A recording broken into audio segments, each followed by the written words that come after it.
we are in a worse situation. If they are talking about the fact that women should go early, then I don't know what we should say to our people. Because they have made a lot of impact. The mortality from breast cancer has reduced considerably in the developed world. And we are still seeing advanced stage disease. A lot of our women are still dying. And we have a lot of problems to tackle. You know, we have to battle with malaria, malnutrition, tuberculosis, HIV, AIDS, and still think about breast cancer. So sometimes it's like we don't have a place, because the whole table is being occupied by these malnutrition and malaria and stuff like that. They are finished fighting malaria. So they have a lot of avenues, a lot of, you know, they can handle breast cancer properly. That doesn't mean that we should sit and allow ourselves to be killed prematurely. And that is why it's so important that we pay a lot of emphasis on awareness creation. Awareness creation. The disease is not painful. And our women will not go to the hospital when there's no pain. That is the problem. Women are too busy taking care of others that if I'm not in pain, why should I go to the hospital, doc? That is the problem, and that is what we are trying to change, the mindset of people, that such a disease like breast cancer, which is the leading cause of death among women the world over, which is killing a lot of our women, especially women who are not that old. So if we have such a disease which is not painful, then we should also know that we shouldn't wait for pain. We should do something for ourselves. If we will sit and wait for pain, it may be too late. So it's one disease that we have to try and do what we call screening. That is looking out for the disease before it even strikes, I mean before it shows itself. We can only do that through education, through empowerment, through giving our people knowledge. You know, knowledge is power. And because they don't have the knowledge, they tend to believe whatever anybody tells them, you know.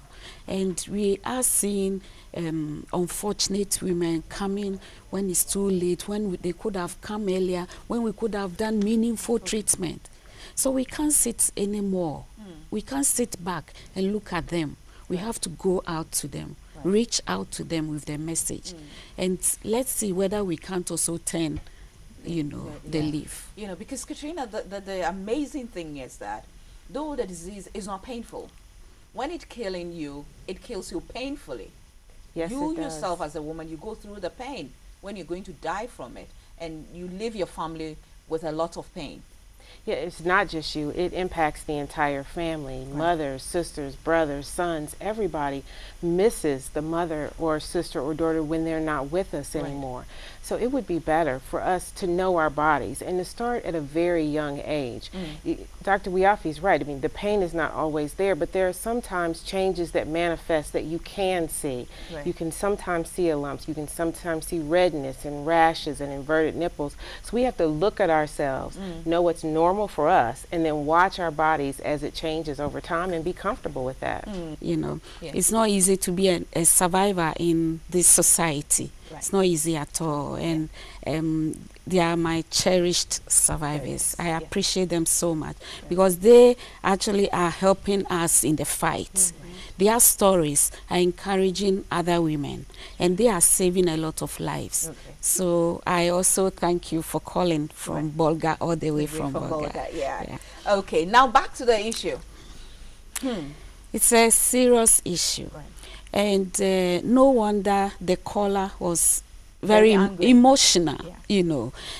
If you have a relative, a mother, a sister, a wife who has gone through these kind of treatments and is asked to go to the hospital only when it's too late, then you understand this very well. You appreciate it. Unfortunately, we have freedom of speech. We have freedom of everything. You know, there's so much freedom that everybody can do whatever they want on the air and so on. Sometimes you find it a bit difficult to talk about because you don't know whether there's any law banning anybody from saying what he or she would say. Okay, right. And I think that the best thing we can do to help our women is to empower them with knowledge. Right. Empower them. We can't go from one station to the other stopping people from talking. But we can empower our women with knowledge. That we can do. Right. So that they will take the right decision when the problem arises. Right. Now, before we move on to, we're going to talk about the work very soon, but somebody wants to find out, is it normal to sometimes have pain only in your nipples? No pain is normal. So, but it doesn't mean that if you have pain in the nipple, you have breast cancer. A lot of infections go with pain. Right. So once there's pain around the nipple, you should seek medical help. You know. Great. So on 25th, you came down because of 25th. Yes, I the did. walk. What is the idea behind the Susan Comem Race for Cure? To build awareness, to empower women, to give a public voice to what for many has been a private pain, Right. to celebrate our survivors and to rally together for change. I mean, we know that early detection will save lives. Right. So the more we can make people aware, the more lives we can touch. And I hope thousands of people come out to the race and celebrate the women who have fought this battle and won, make memory of those who have lost their battle, and to commit together to fight breast cancer. There are some wonderful people here in Ghana working to help end breast cancer. Right. Dr. Wiafi's work is internationally known and respected, but I know she's touching lives right here.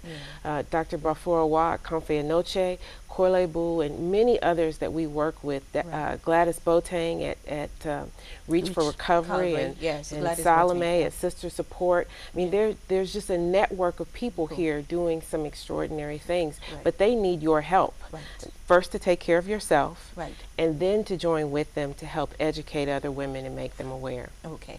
So Wednesday, 25th, it's a holiday. Wednesday, it's a holiday, and it's taking place in Kumasi. But what is exactly going to happen? How is it going to start? Yeah, thank you very much. A lot is going to happen on that day. Fortunately, it's the AU Day. Right. It's a holiday, and we are going to start from the Cultural Center, walk through Kumasi Cultural Center, walk through the principal streets, through Kejetia, stop a little there and talk to our mothers who will not leave their wares in the market, continue to the Asafu market. There to the market, the women may not leave their ways. So we'll talk to them there as well. Then we walk to Baba Yara Sports Stadium, where we are going to have a deba. We are privileged to be having our vice president supporting such a noble cause. We are also privileged to be having the Otunfo Asante Hine also supporting this noble cause. And we want to, we are not just going to march, you know, in boredom. No, we're going to use a lot of brass band. The horses are going to do it with us. The invalids are also going to join us. A lot of fanfare. And then when we get to the stadium, we listen to very important speeches, and listen to good music, and dance. And also celebrate our survivors. But there'll be breast screening. There will be breast screening. There'll be other free services. Free breast. Yes, We'll yes. We will be giving. We'll be giving water on the way. There are going to be water points on the way. There's going to be some small breakfast and some drinks also at the stadium. So though it's going to be in Kumasi, groups from all over the country can organize and be part of it. Yes, those who cannot come, we just advise them to bring their lorry fares to us to help us to organize for Kumasi people. Okay, but at the end of it all, what kind of impact, that's in your conclusion remark, impact would you expect this work to have on the Ghanaian woman? Because this is the first time it's being held in Yes. Ghana and West Africa, indeed, Yes, right? yes. The first time it's being held in a West African country. What kind of impact? Well, let me tell you what happened in Egypt when thousands of women for the first time did their race for the cure 2 years ago. We immediately saw an increase in the number of women going to the doctor earlier, Right. being diagnosed earlier, and more lives were saved. So that's my hope and prayer for here, that we will increase awareness, and not just awareness, but action. Right. People will see other survivors. They will be encouraged to do something and not be afraid or not be stigmatized, but know that they can get help. Know that they can get help. That's the most Yeah. important part. You can get help. Doc, your final word. Yeah, thank you. We, in our own Ghanaian way, we've been creating some awareness. We've been working. But this time we are going to a different level to join the global world in this fight, to tell everybody that this fight is not the Ghanaian woman's fight. It's a fight for every woman. In the world. And we are not staying behind. We are moving with the world to fight the disease. So if the developed world has reached 98%, we also want to get there. There. And we can only get there through such events. The Susan G. Komen Ghana Race for the Cure has come to stay. Right. And we just plead with everybody to come on board and help us to have a very successful race. Right. That the whole world will be looking at us on that day, Okay. and we also have to showcase what we have, that we are doing a lot to save our women from dying, especially prematurely. Prematurely. Thank you very much. So that day we'll be celebrating breast, we'll be talking about it, we'll be making noise, and we'll be making an impact and empowering women, men and children as well. Thank you so much for coming. Wish you the best on the 25th, and may everything be successful. Thanks for watching. Hopefully you've got a message, and thank you to the Monday team for discussing this topic.